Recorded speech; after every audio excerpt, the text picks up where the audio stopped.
All right, so I'm doing a tree today. Don't mind my eye, got hit wrestling yesterday with one of these tongue and groove cuts.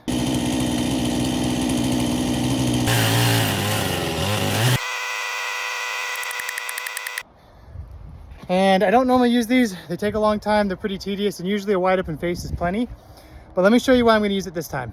So we've got the deck on the left, and we've got this propane tank here pretty close on the right, and we need to skin it really close by this house, right on this line right here, to the left of that pine and to the right of this deck. And it's very much uphill. So the fact that it's uphill makes it harder to make sure the butt stays right on the stump. Like I said, I could have done like a shark gill thing, or I could have done just a really wide open face and let it hinge over really slow. But this can be a good way to keep something on the stump and keep it from rolling or twisting at all. So it's not something to count on 100%. I've got a lot of limbs. There's a lot of other reasons why it probably shouldn't twist, but this is just bringing my percentage up from the 85% of success to, like, you know, the 99% success rate that I need to have for a tree this big.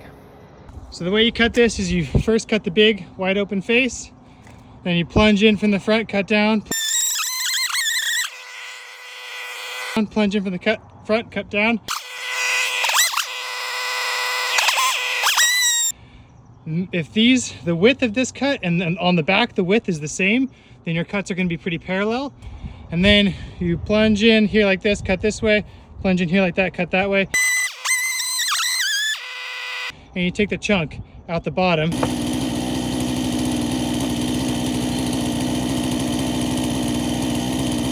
That's this thing here.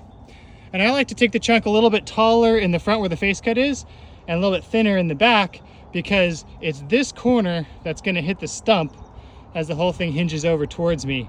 So you need at least as much height here as you have width of stump, and you need a nice thick block cut at the bottom so that there's room for that to clear, so that this corner doesn't push the whole tree up off the stump. So you can see on the back here, here's the bottom, the chunk that I cut out. And then this is just a line. I haven't actually cut in right here. If I cut in really deep right here, it'll cut the notch, which defeats the purpose. So I cut in here, bring it around, face up that side. I've got a wedge, so this quadrant is all cut. This is actually intact underneath the bark. It looks like it's cut, but it's not. And then this side is holding. That's the last thing I've got holding. It's the tension side. So I've got a whole bunch of pull. I've got my wedge that I can tap in to keep it going. And I'm gonna cut that side right there and send it up the hill, right up our little lane.